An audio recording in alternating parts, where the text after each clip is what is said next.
hitting the buttons, doing the things. I'm gonna make You sound got effects. Wait, did he actually announce that he started recording there? That's the first Yeah. time in like months he's actually told us he was going to start recording. I feel It's 'cause like the goal- I mean, nowadays you don't want to get pinged. You know what I mean? You don't want to get pinged.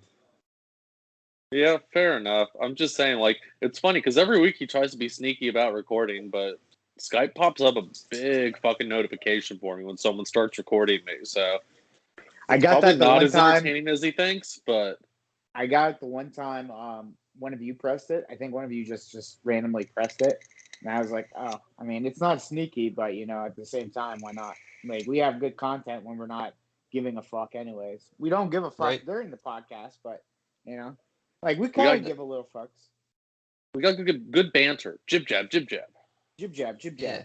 Jib This jab, is the jib gold jab, right jab. here. This is the This is gold. what we need. This is what This we the- need. The show before the show. It's like the shirt before the shirt. It's like you wear an undershirt under the nice shirt because then you can cover your fat and your man boobs.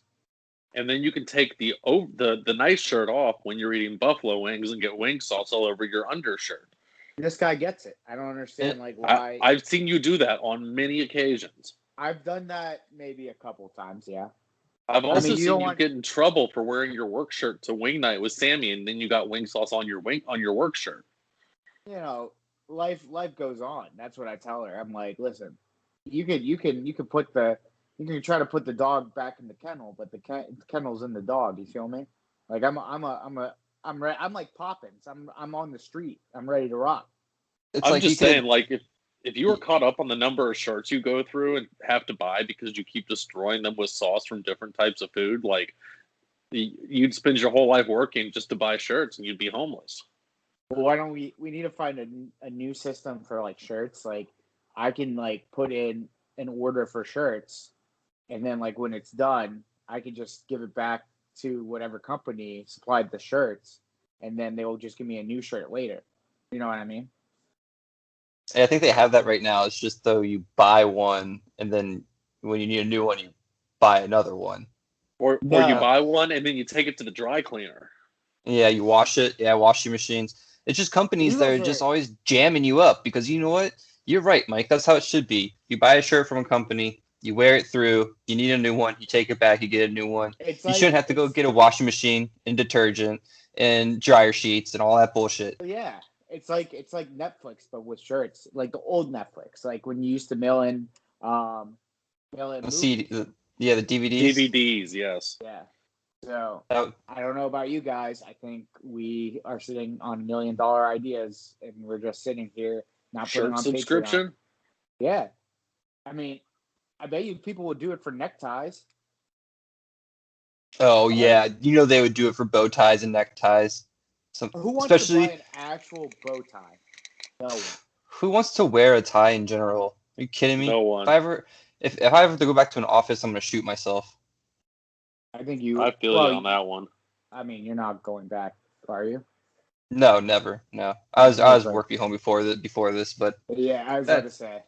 yeah. I'm shit out of luck. I have to go in July. Well, your presence is what brings the company up. I feel your presence You're a man of the people. is the profit. Like the Warthog said, it's like I love this company, but I love money more. Yeah, exactly.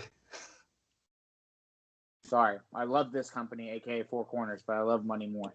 That's why I'm going Oh back. man.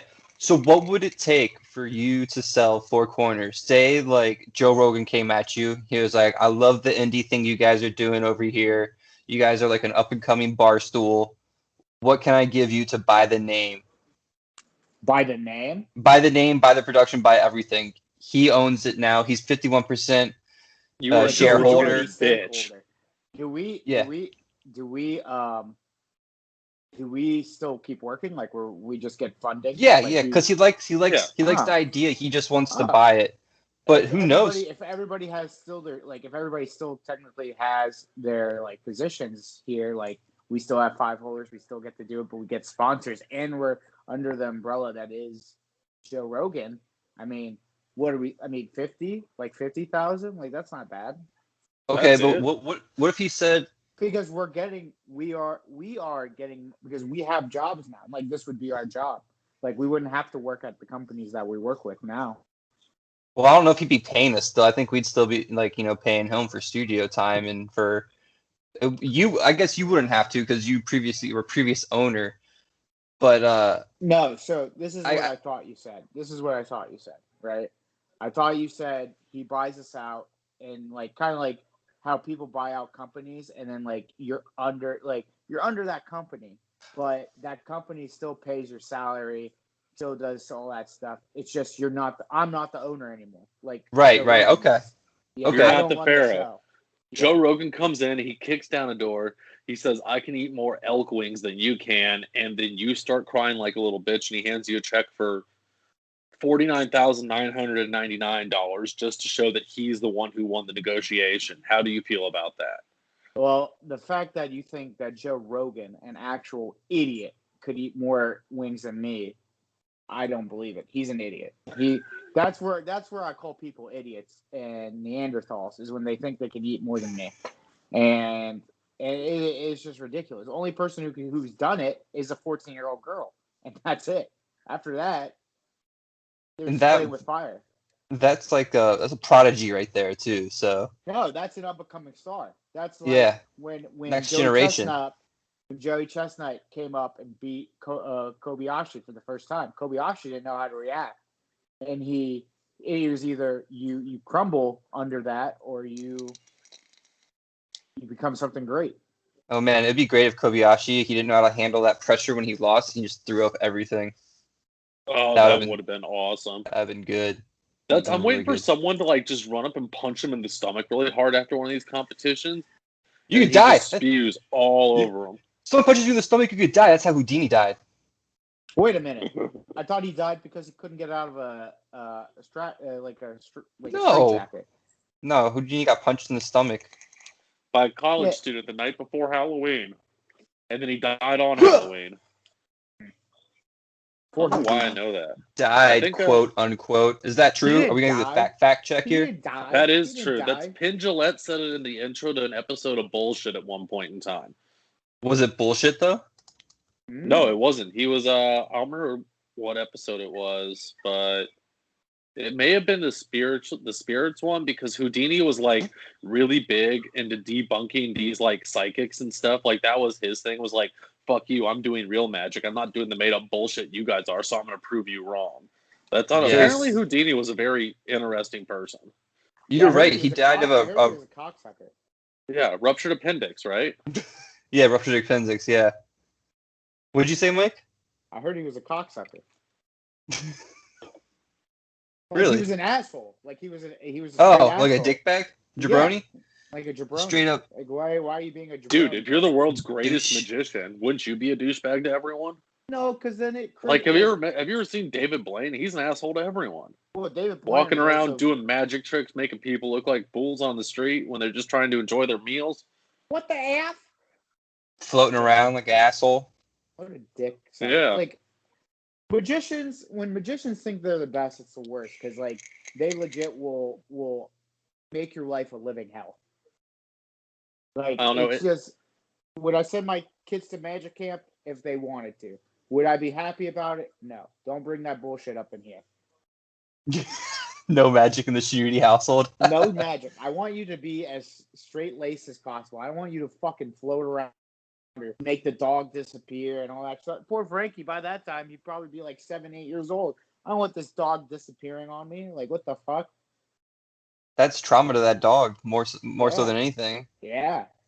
And we're not about... Five Holers is strictly against animal abuse. Strictly against animal abuse and magicians. Like, I can't do magicians. Like, I'm not a magician guy. Maybe that's just a Pharaoh stand. It could be you guys. Like, the garbage disposal over here will fucking murder a magician if he sees one. I think... We are pro Pavel Dotsic, though. I'd like to put that out there. Magic Man, of course. Come on, because he's great. That too. But, I think you did a good job there, Mike, is by coupling the animal abuse.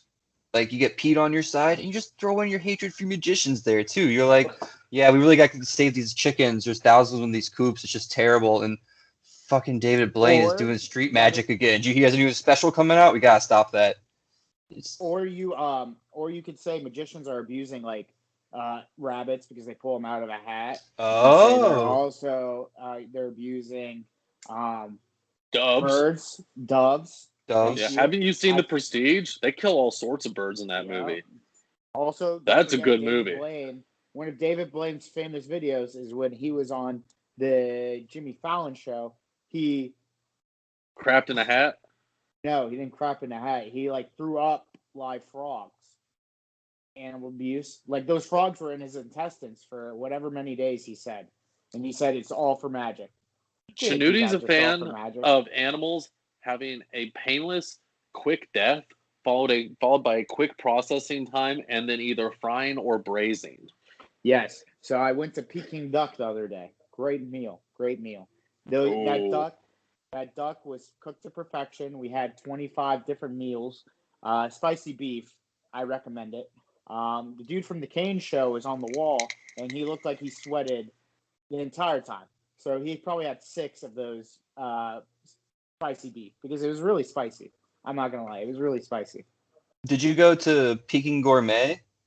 Peking Gourmet. I call it Peking. That place is amazing. Yeah, with like it's all the people on the walls and everything. Those people, those guys, the people there who carve the turkeys are exceptional at their jobs. They are doctors. I would let them do surgery any day on me. Duck. We can't say turkeys because we're not. It's not a Thanksgiving podcast. I'm sorry, ducks. Ducks. There you go. Yeah. They're surgical, and it's always an old man or an old woman, which I appreciate because they definitely enjoy their craft. Oh yeah, they've been doing it for a while, Yeah. Nothing's taking them down. So what do we got for news, boys? News. I don't know, Zach. What we got for news there? Hockey news. We're gonna do a quick hockey rundown. I was supposed to come with hockey news. You said okay. Let's talk about the 2 series going on then, because I got it. Step up to the plate. So Islanders won game 1, and then Lightning won game 2 in not dramatic fashion. They killed them 4-1.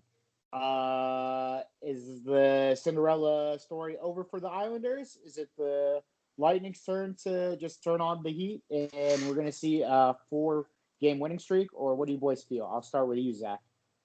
I think between the 4 goaltenders that are left in the playoffs right now, as far as starters go, Varlamov probably has the best chance of beating the Lightning. And for one reason and one reason only, Mitch Korn. You go back to the 3rd round against the Lightning with the Washington Capitals in 2018 when Holtby stood on his head and posted 2 blanks 2 games in a row, like to end the series. If there's one guy who is enough of a nutcase and is inconsistent enough to go on a random ass hot streak right now and do that, it's Semyon Varlamov. As far as the Lightning are concerned, I mean, they're still firing on all cylinders. They're still kicking ass, but the Islanders are playing pretty well too.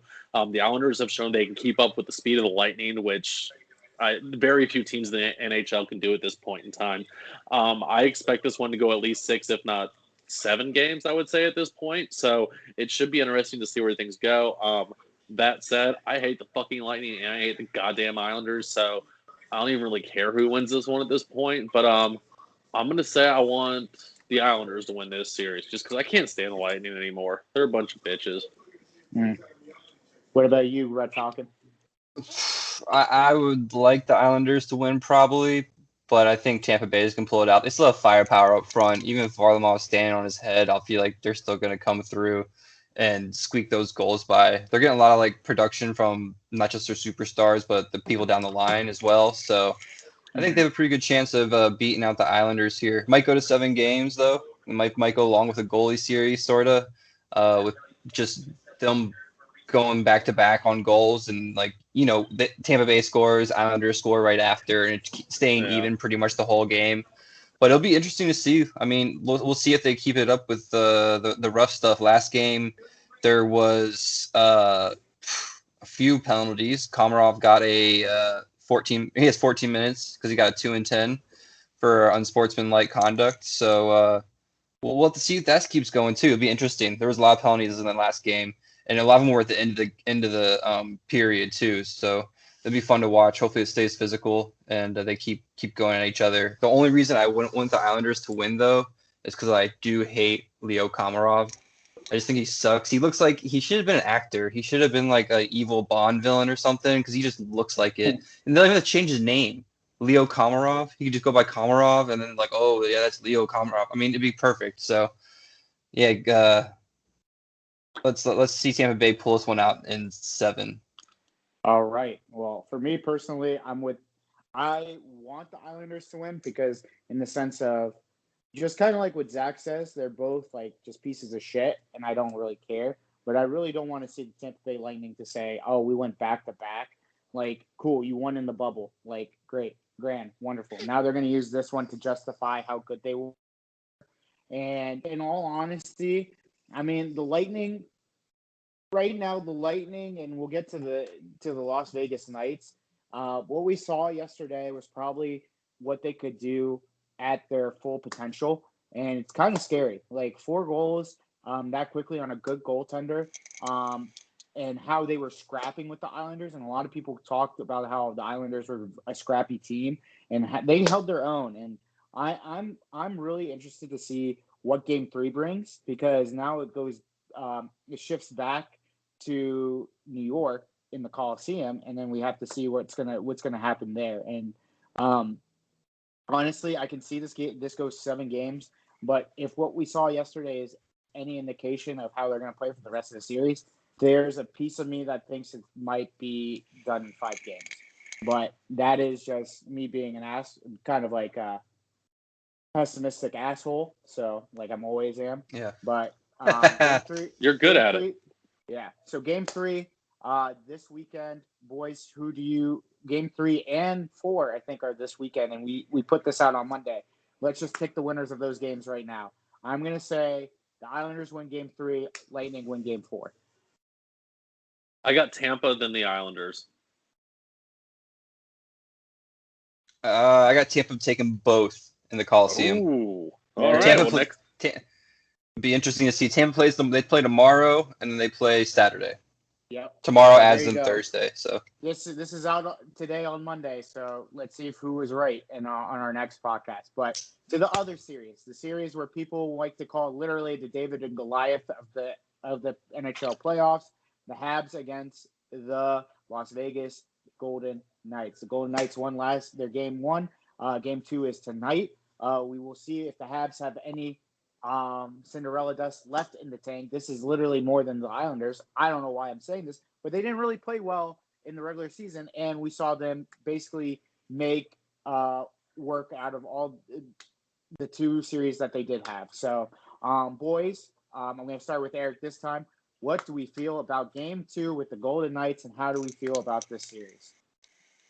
I can't believe it's the Knights versus the Habs to start off with. Like, holy shit, no one saw that coming. I think there's a if you would have told me 2 years ago that the Canadians and the Vegas Knights were going to be meeting in the conference finals in 2021, I would have had you committed. Yeah, absolutely. Mike, I need your expertise right here because I'm looking on my phone at the games and stuff like that, and it says for tonight for Montreal and Vegas, the line is Vegas 249. Okay. What's that mean? Plus? Minus. Vegas is. Yeah. Heavy favorites. That means they should win with 89% of people think they're going to win. Oh, okay. I didn't know if that was good to bet. So then you want to bet on the Habs to pull out a game then. So Habs would try to win that money. If you believe that the Habs have Game 2, like they're going to come out super hot, and then that Cinderella dust comes into play, I would definitely put it on the Hab, because then it's probably like what, plus 240, 260. I don't know. It doesn't say for the Habs. It just says for Vegas, the line is. So they're plus. That means if I put like maybe $5 on it, it'd probably be $30 to win. Oh, okay, that's not bad. Yeah, I just want to ask. If I put $5, I'd win like $1. Oh yeah. Well, I saw that. I don't know anything about betting, so I wanted to come to our expert on the podcast That is the here. Garbage Disposals Gambling Corner. Cha-ching, cha-ching. I thought your gambling corner was in the bathroom because Sam made you go in there when you wanted to place bets. It's a gamble for whoever goes in after. That is a gamble. Oh, That is no. Listen, I love that. That put that on the ticket counter right there. Put that on the door. It's a gamble coming in here. Door. No, I seriously put my bets in every morning when I'm taking a shit. Nice. That's where you're most clear-headed. Our listeners should note that he takes 3 shits in the morning, so it's one of 3 times every morning. It's one of the 3 shits, and then I take a shit at the gym, take a shit at just after dinner. I should take a shit. Like I take a shit.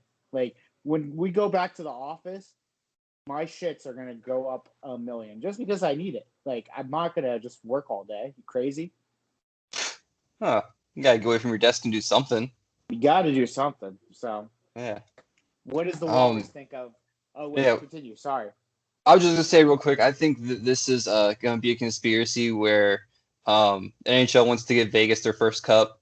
They're gonna do it during the COVID season. It's just how it's gonna be. And for whatever reason, I think Corey Price is gonna get hurt or something, and then Vegas is gonna steamroll through, and Vegas is gonna weirdly win the cup, and it's gonna be weird, but Vegas has brought in a lot of money for the NHL. They have a huge, huge fan base that stretches even out to California.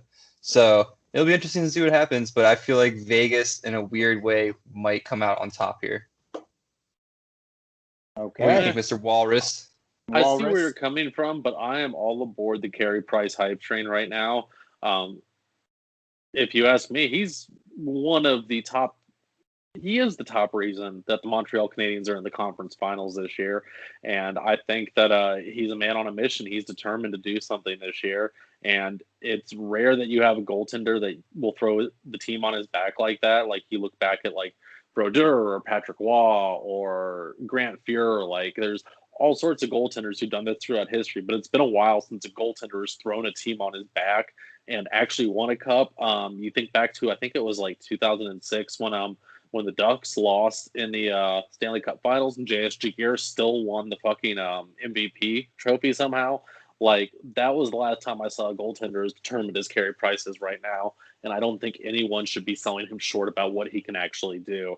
But that said, Vegas is still scary, and they still have Marc-Andre Fleury between the pipes. So it's going to continue to be a goalie showdown. That or both teams are just going to come online and it's going to be a slaughter and both goaltenders are going to be embarrassed. But I think goaltending is going to be the key to this series. Yes, I think so too. And I think we're looking at 2 of the absolute best at that position in our generation. Let's be honest, Price, everybody has their opinion on Price since he won that MVP a while back. Everybody's like, he's going to leave the Habs. He's going to do this. He's going to do that. He needs to win a Stanley Cup.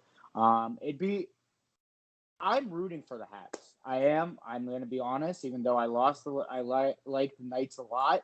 And I think they're going to it's no question. Like they should win this series pretty handily, but I'm hoping the Habs could get on the Cinderella run. They'll probably play the Lightning if they do beat the Knights. And then it's the Price show. And Price needs to show everybody why he's the number 1 goalie in a lot of people's eyes for our generation. I know Zach's looking at me. Zach's looking at me weird, but I mean, it's true.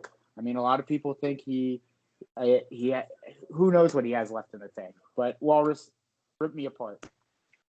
I wasn't going to rip you apart. I was thinking I honestly tuned out pretty hard while you were talking. So I do want to clarify, though, I am rooting for the Habs. I don't like Vegas.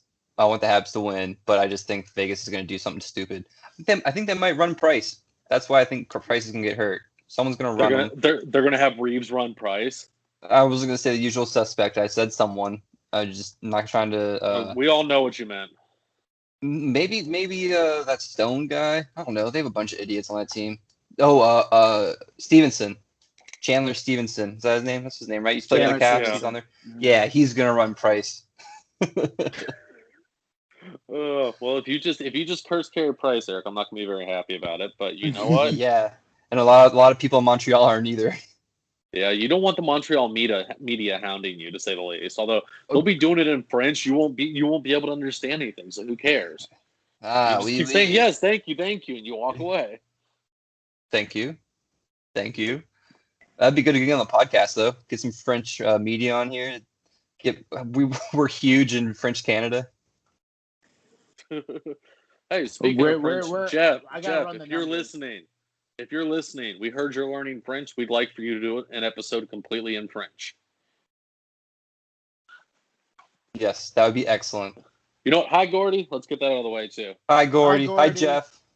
I explained to Gordy this weekend that he's our biggest fan. He didn't understand, so that is perfect. Jesus Christ, that's good. He doesn't know he's our first Patreon member either. No, just once I finally get the last 4 digits of his card. We actually stole it, the one friend's gifting, so we'll give it to you. Thanks for the rum ham. Oh, whew, man, I could go for some rum ham. Just minus the ham. I'd kill. But anyways, so just to run down on a couple of things. Rangers did get a new coach. In my opinion, it doesn't help shit. Rangers are going to be Rangers.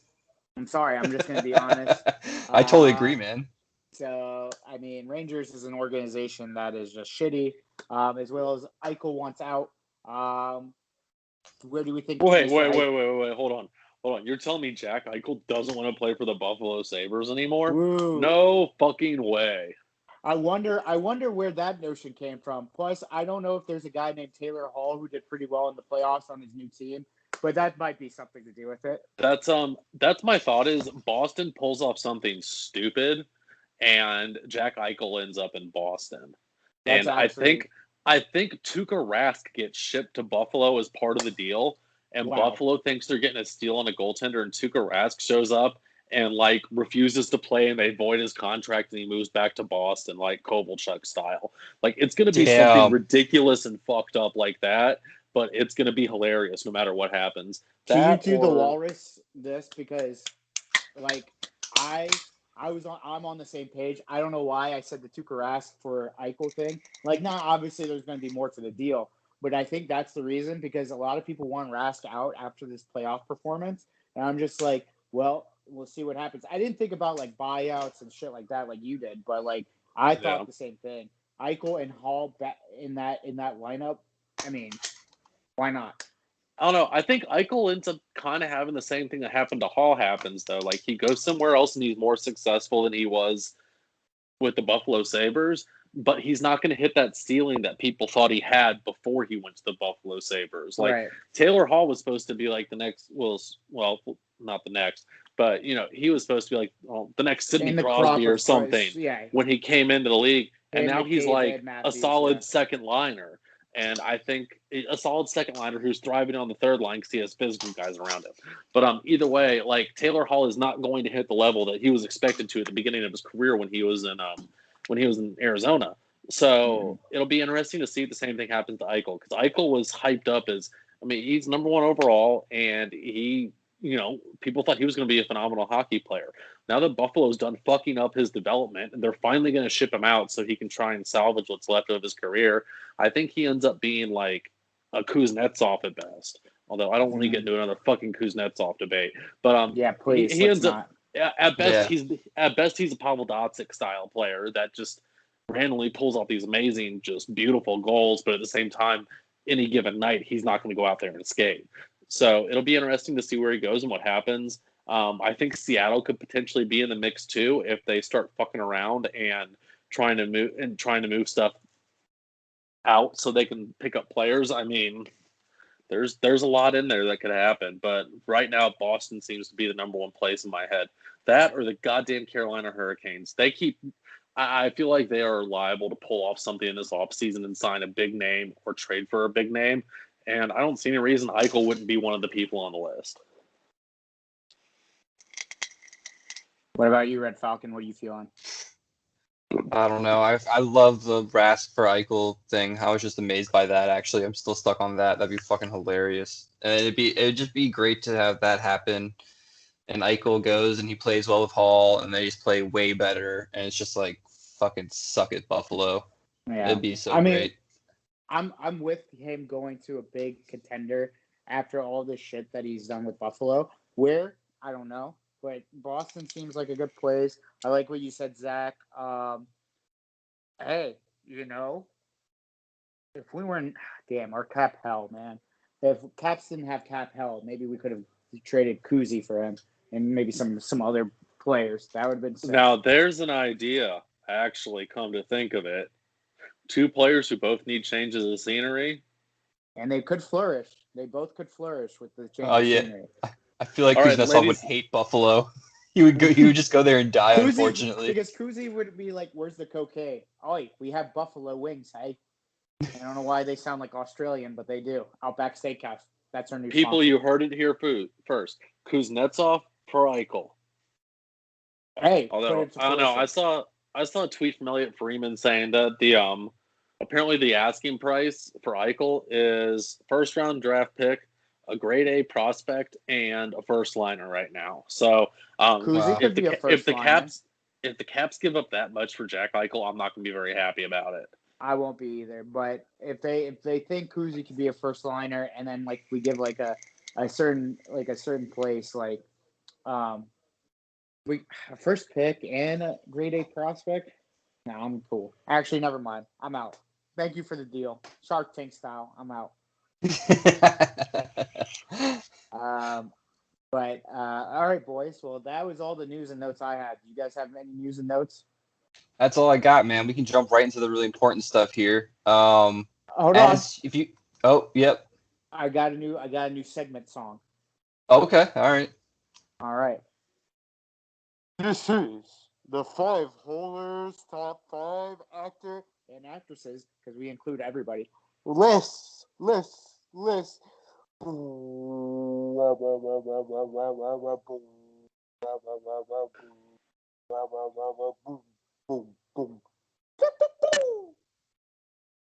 Wow, that was amazing.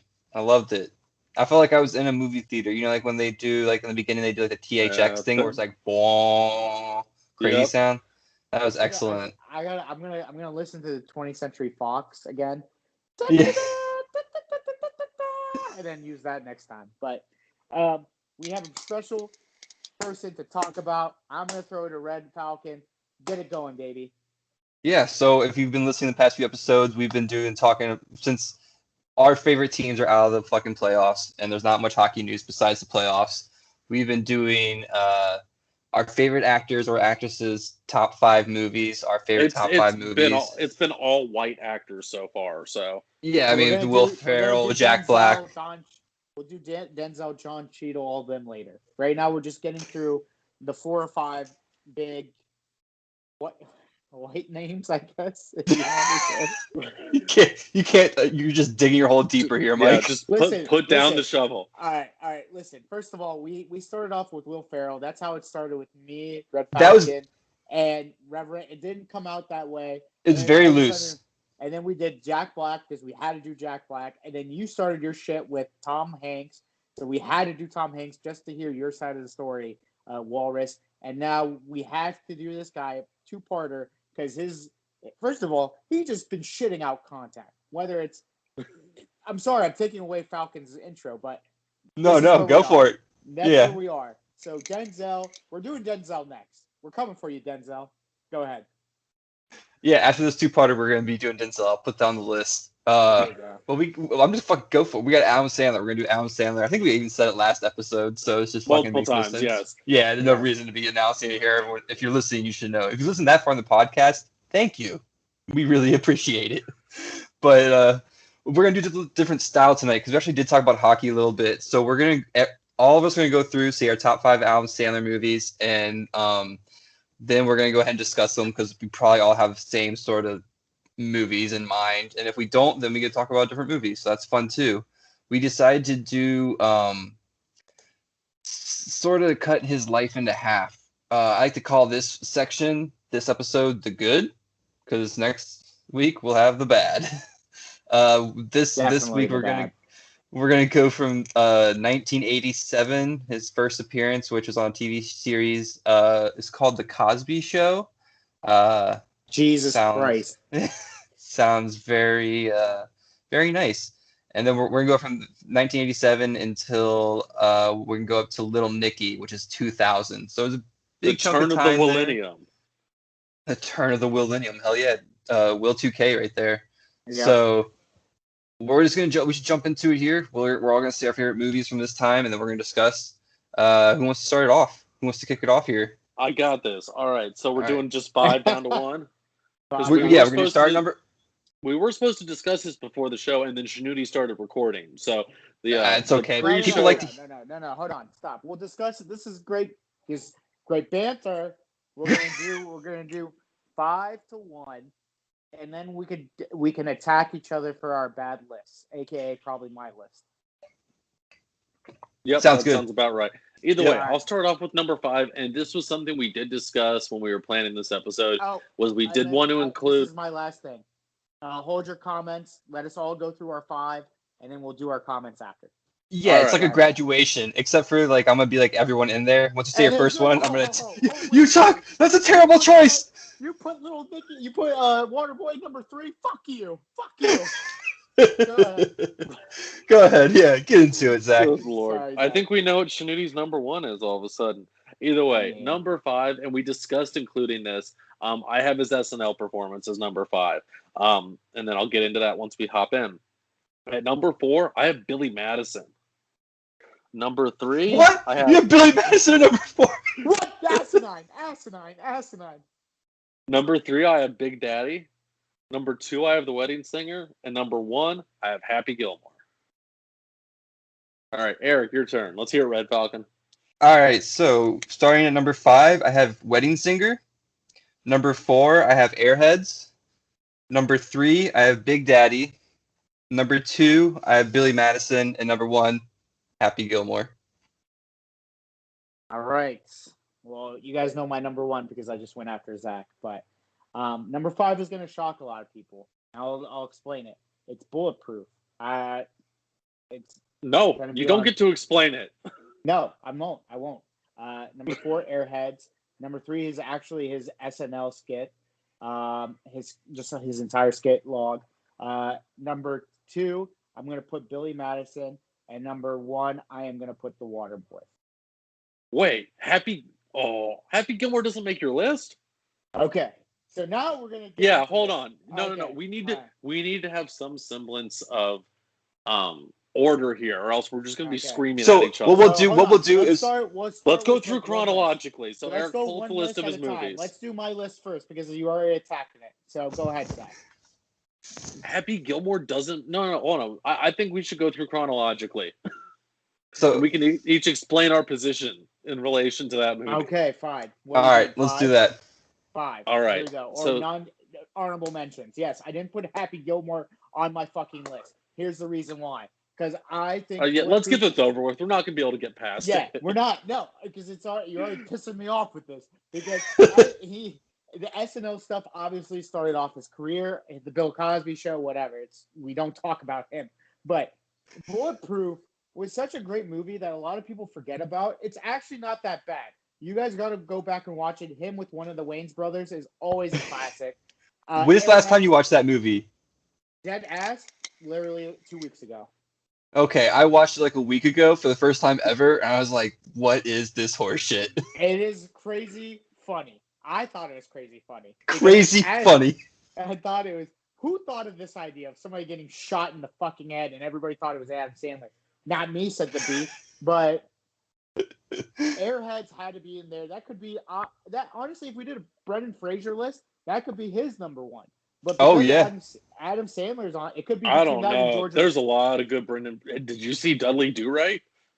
First of all, that's a great movie. That would be in my top 5. George of the Jungle? It'd be between George of the Jungle and Airheads for my number 1. That is a great film. Steve Belushi. I mean, that is a different Steve that we've seen before in my entire life. But that big. Oh, who is he even talking about anymore? I have no idea. Where are we? Do you need to be playing Madden to focus and do the podcast? No, because here's the deal. He's wound up. You wound me up. So I'm explaining those two because those two beat out Big Daddy and Happy Gilmore because I feel like those two movies are played out. And I do like both those movies. I wish our list was top 10 because both of them would be 6 and 7 for me. But I had to put Airheads and I had to put Bulletproof because I'm the only one who's going to defend Bulletproof. And I just did. Thank you. Good night. I think that's right. You are the only one who's going to defend that movie. I'll go do a rewatch again and see, because I have been drinking a little bit, so I might have just not been paying attention. So I'll go back and I'll rewatch it. The premise of the movie doesn't make sense. No, because he gets shot in the head. Yeah, because Adam Sandler is like a arms dealer or something. He's a drug dealer, something like that. The Wayans brother is undercover, basically, and they're working together. And then Wayne's brother doesn't set up Adam Sandler. It's just what happens. He's been building this case. The Wayne's brother thinks. So what happens is it's a sting operation, and the Wayne's brother. It's probably a Marlon. Marlon, I don't know his name. There's too many of them. He goes in there and he finally finds the boss of Adam Sandler, and he thinks Adam Sandler is the one that shot him in the head, but it wasn't him. It was actually hold on. I haven't seen this movie. Don't give anything away.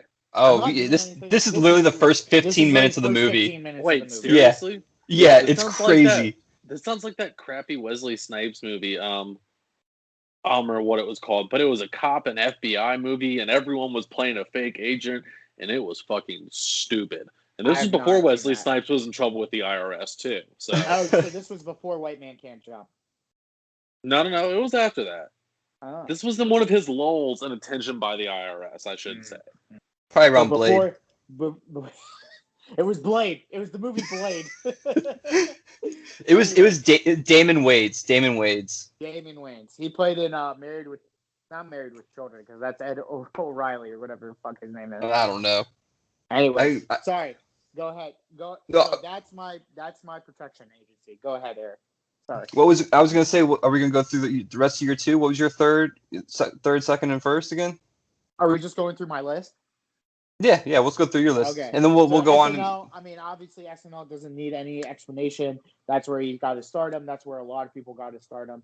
That's where he became friends with Chris Farley, Chris Rock, all of them, and that's how they became the gang. And then we'll talk about probably in the next episode about how they made the shittiest movie of all time. And I will say that's the shittiest movie of all time.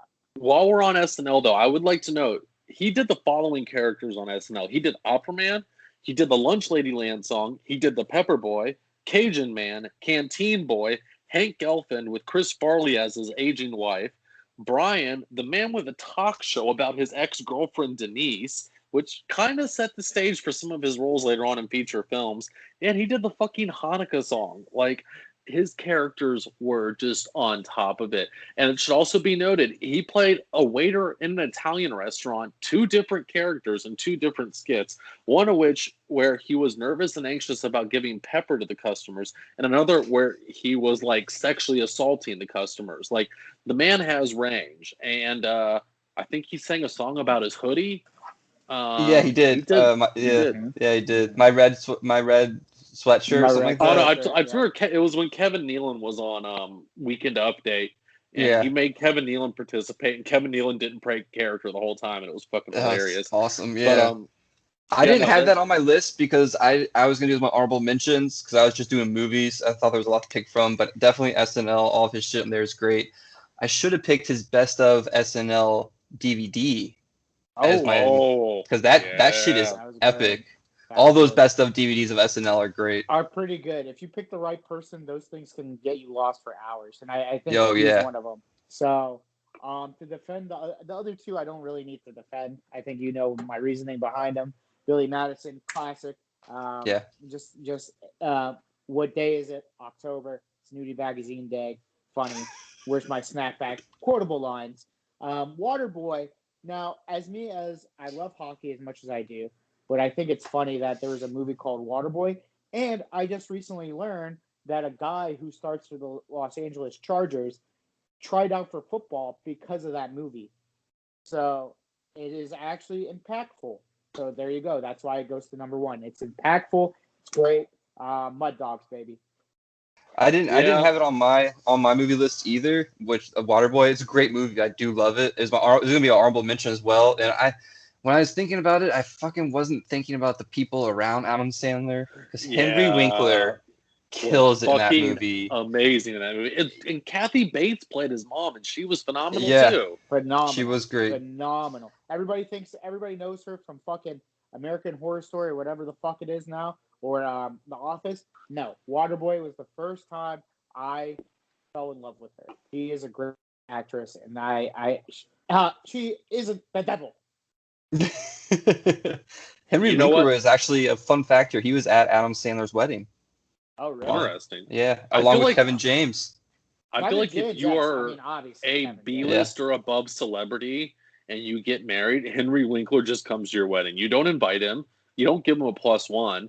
He just hangs comes out at in. wedding venues all day from like April straight through till the end of October every single year, just going to famous people's weddings. He brings And good you gifts. won't kick him out. And you won't kick him out. And you probably No. won't kick him Yeah, out. At who that would point. kick Henry Winkler out of something? Like, He kills it on the Dickheads. dance floor. it's not Dickheads. Paul Rubens or something, you know? Like, I would kick Paul Rubin out with a fucking vengeance. But anyways, let's go through your list, Walrus. If there's All any right. more questions. If there's no more questions. No, there was just one hot take there, and we all know what it was. We I will get it, talk though. about I get it. I get it. We'll Yeah. talk about For it what? again. I mean, All right, you have so- to be Democrat. You got to be, yeah. Oh, All right, we'll so get Go ahead. number 5 for me was the SNL characters. And I know we kind of touched on Billy Madison, but I want to go a little bit deeper here. It was his first starring role that was a box office hit. It was childish humor, but he did it very well. Really just kind of classic slapstick. I'm a drunk moron, Adam Sandler, which is always entertaining. And knockout performances by both Norm Macdonald and Chris Farley in this one. Honest to God, one of my non-Tommy Boy favorite Chris Farley roles was This Is the Bus Driver. He was hilarious. And I think Norm Macdonald just showed up and played himself for a couple days and they just threw it on the film and that was the end of it. Funny movie. It was an odd concept for a film. Whoever wrote this, which I'll get to that in a moment here, it was a good idea and Lorne Michaels decided to put it down on tape. On that note, though, it's impossible to talk about Adam Sandler without talking about Tim Herlihy, who has been his writing partner for quite a while now. Hold on, let me figure out where the fuck I'm supposed to be in my notes here. All right. All right. So he was kind of the writing backbone for a large portion of the productions that we were discussing today, and he could easily be thought of as the main man behind Sandler's comedic rise and just kind of the magic he brings. Just the writing is good, and he lets Sandler take it and run with it. But either way, they met each other at NYU in 1986 it looks like, and Tim Herlihy actually got a law degree from NYU. And was a practicing lawyer and then a practicing accountant, if I'm not mistaken, before he joined Sandler and started writing for his movies. So he's a smart guy, and he worked with him on, out of the movies we're doing today, he worked with him on all of his SNL stuff, Billy Madison, Happy Gilmore, The Wedding Singer, The Waterboy, Big Daddy, and Little Nicky. So I think all movies with the exception of Little Nicky that make our list. But yeah, so that's me deviating away from the point on Billy Madison there. And then from Billy Madison, I go to number 3, Big Daddy. This was the first movie that Sandler did that you could kind of call dramatic. And one thing I really liked about this movie, too, was it was kind of the first movie where he had his big crew of people on stage and acting with him for the movie. If you've seen any number of Adam Sandler movies, which if you listen to this podcast, there's very high chance that you've seen 3 Adam Sandler movies in the past, I would say 3.5 weeks. That's just kind of how life is, But either way, Adam Sandler is notorious for having a huge entourage behind him that just come with him. They hang out with him. He's been filming movies for 10 years now based on their filming location. So him and his friends can go party and hang out somewhere and have a nice vacation. And that was one thing I really liked about Big Daddy. But, having that cast around him and just kind of seeing the beginning of their synergy as actors. And then on top of everything else, it was a good dramatic role. It was a feel-good movie in the end. The relationship between him and his father, the relationship between him and Julie and the child, and then his relationship with Steve Buscemi in the movie was very touching as well. Oh, Steve Buscemi was the homeless guy? Yeah.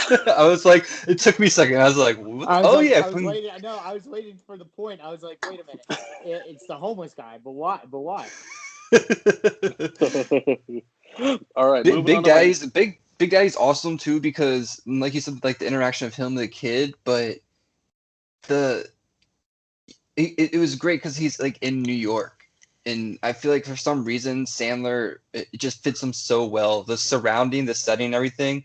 I really believe that at one point Adam Sandler was like, "I'm gonna go to the park and throw sticks at people going down bikes and like trip them, like rollerbladers and shit." It's just like I feel like it's a very fitting thing for him, just being who he is, and that movie is one of those movies you can put on and just watch it and just be like, well, that was good, and be like, oh, it's on again in a few hours. Like, well, I'll probably just have it on again then.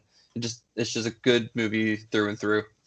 When I was a kid and I would get sick and stay home from school, that was one of the VHSs that I watched. So, it holds a special place in my heart because of that. But yeah, it's a good movie. It's just it's an easy movie to watch, to say the least. But what were you saying, Shanuti?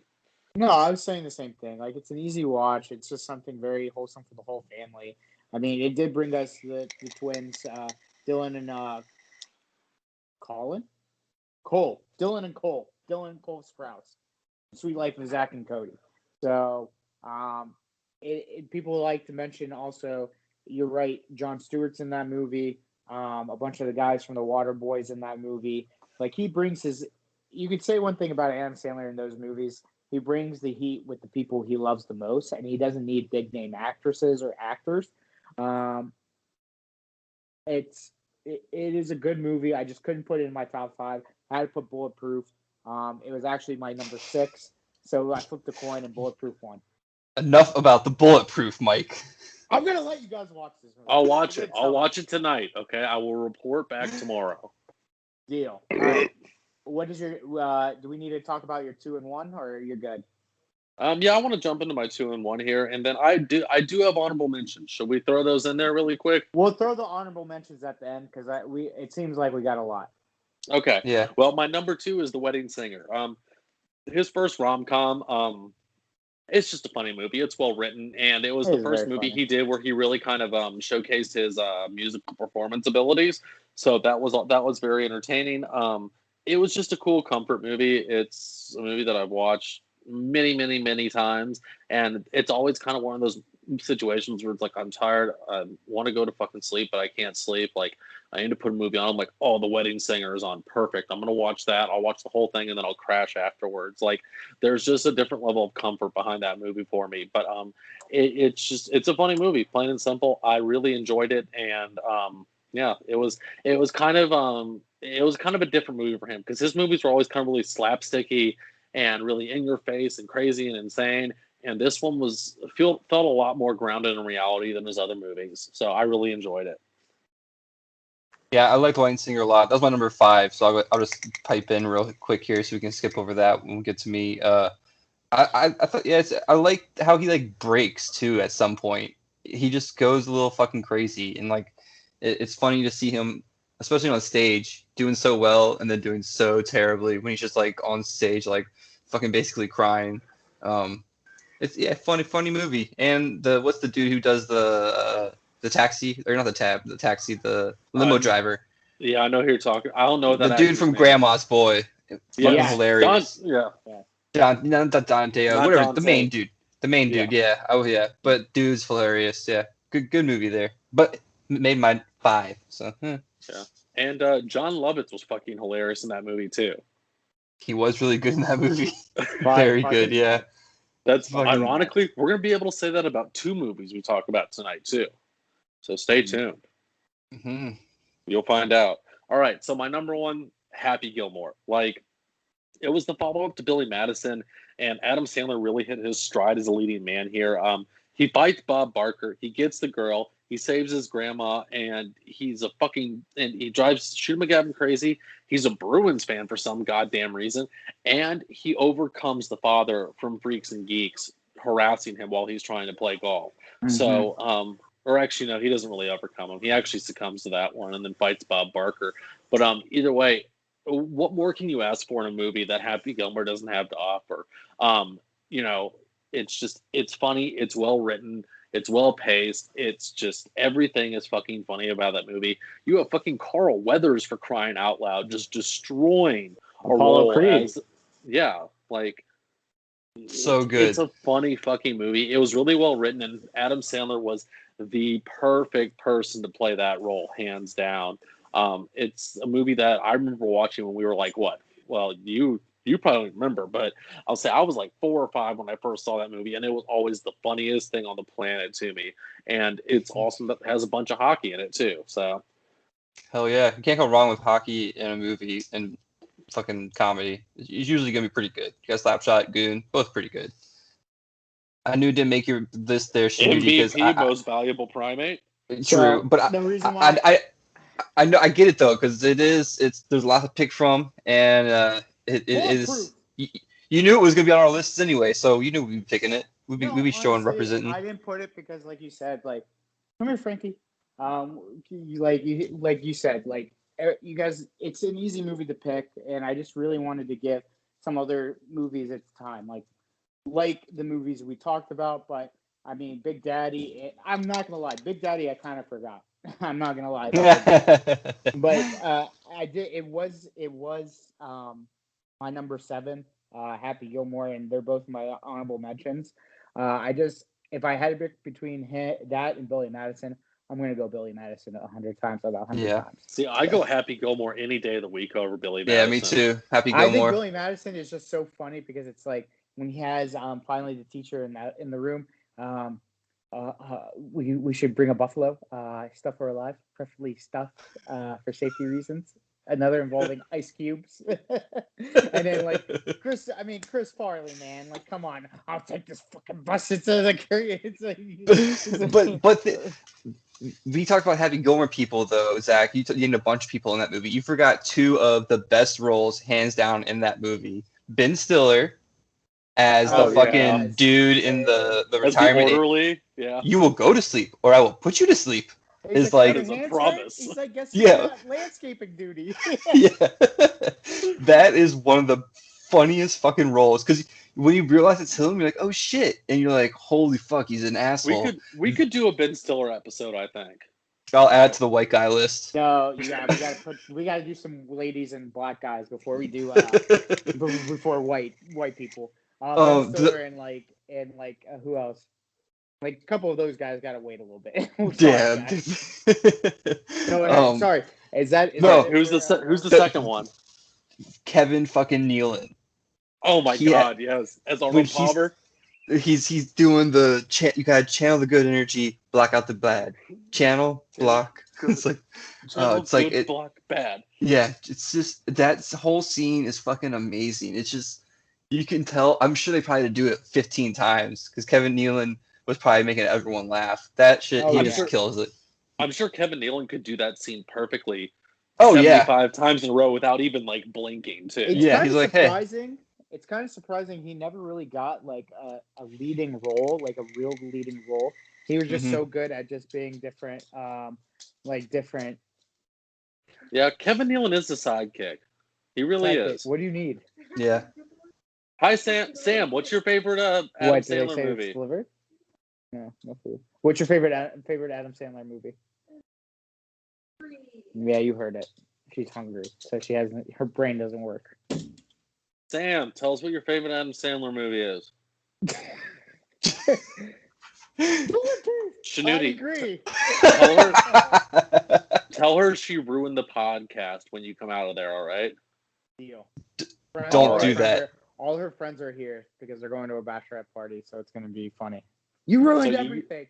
Fuck off. I'm taking off. All right, so we have to be done in 20 minutes so Shanuti can go start taking his clothes off, in other words. No, not that type of bachelorette party. Fuck that. You think I'm doing this for free? You crazy, man. Crazy. You're crazy. You crazy. You crazy, dog. I had something else to say about Happy Gilmore, but I can't remember what the fuck it was. If you do remember, bring it up during Red Falcon's list.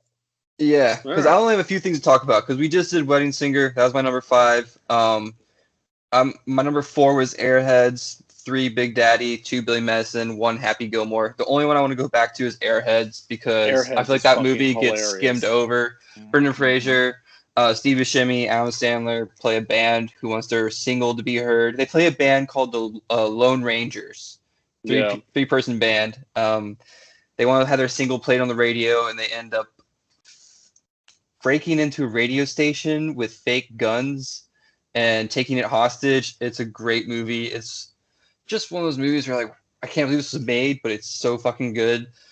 There's some awesome things in it for all my punk fans out there. Their hit single "Degenerated" was a song by Reagan Youth. Great Oh, song. really? Yeah, which is pretty crazy. Campbell Corpse was supposed to play in the movie, but when they found out they were in Ace Ventura, they opted for White Zombie instead, which is pretty fucking sweet too.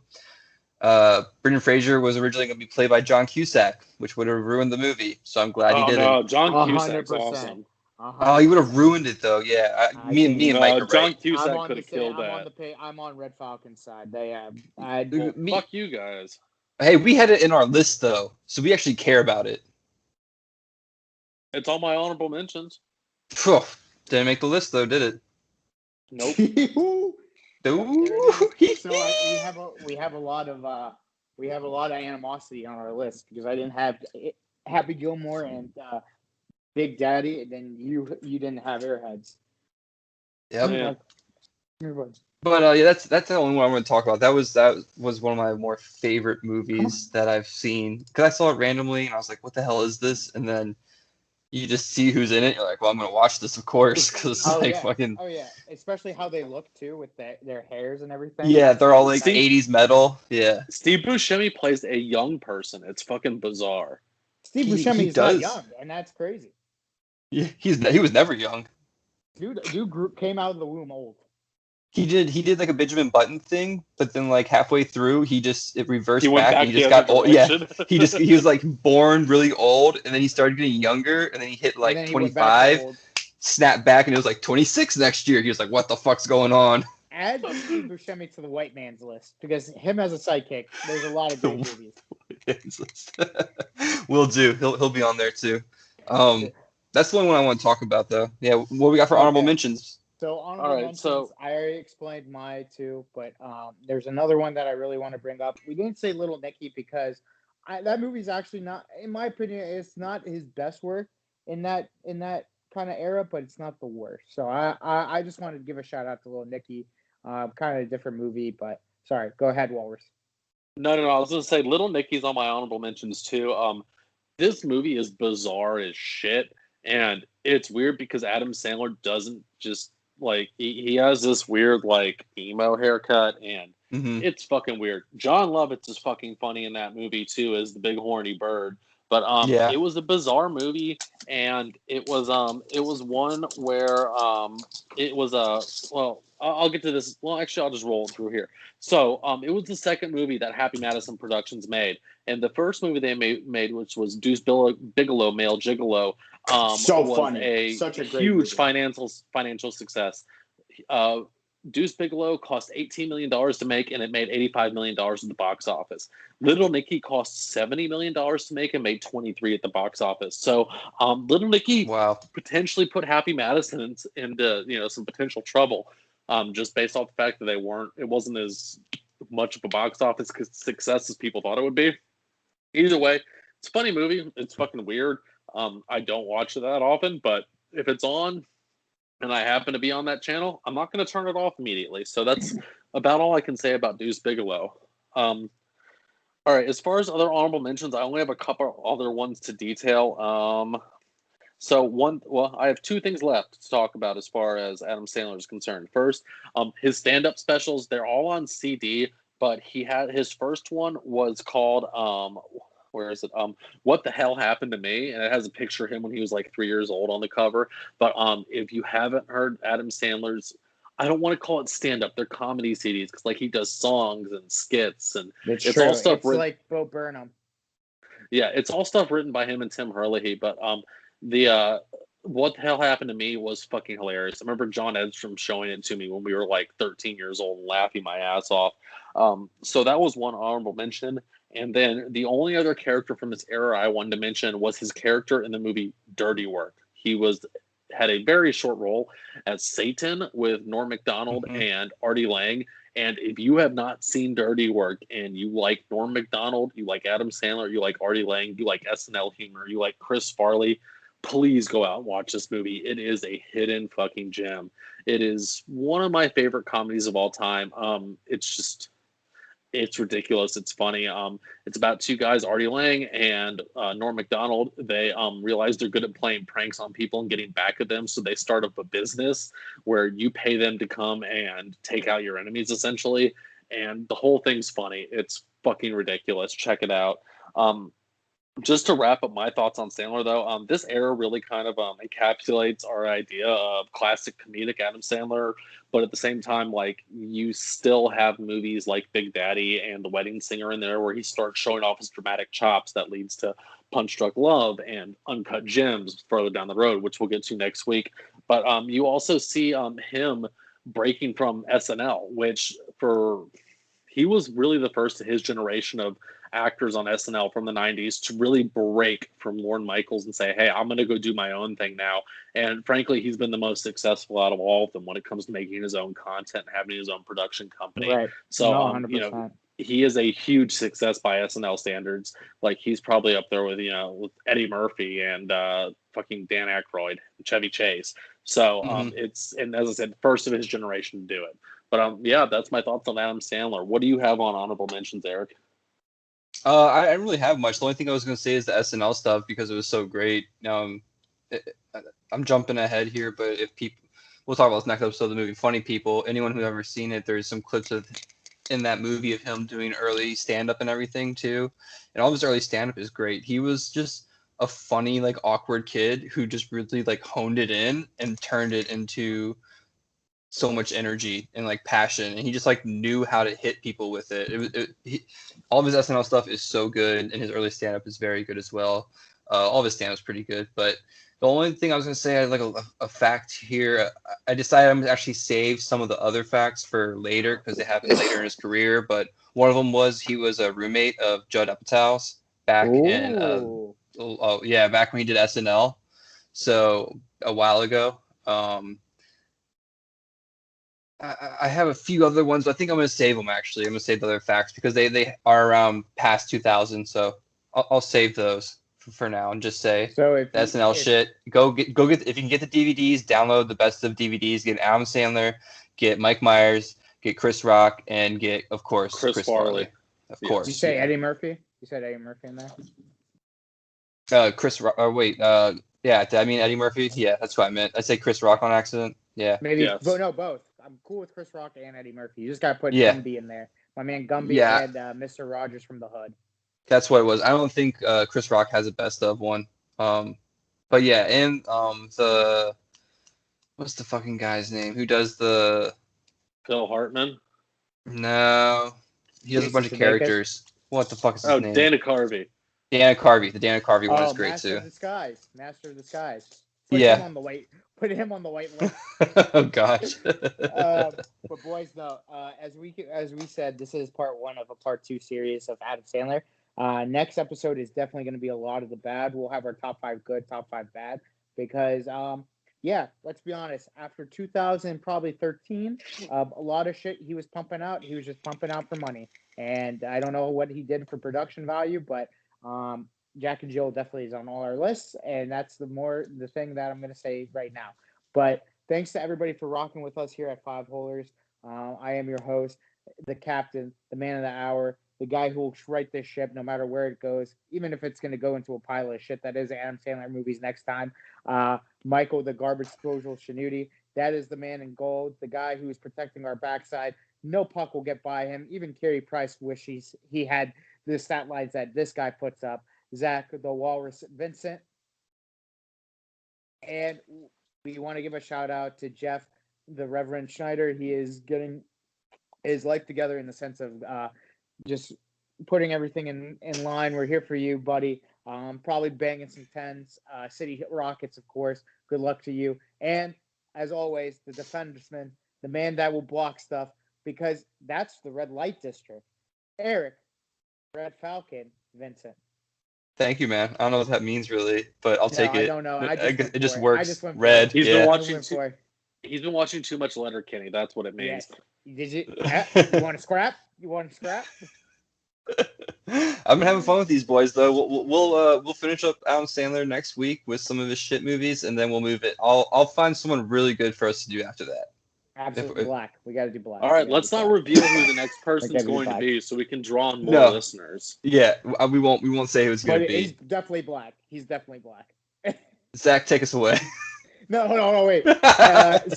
Sponsored by Smooth My Balls. Use promo code 4CR20 for the number 4CR and the number 20 to get a percentage off your next purchase. He's definitely black. Go ahead, Zach. Why go bar down when Happy Gilmore is Adam Sandler's best movie? A Scooby-Doo, Scooby-Doo, do-ba-dee-dee-doo. Because he's the devil.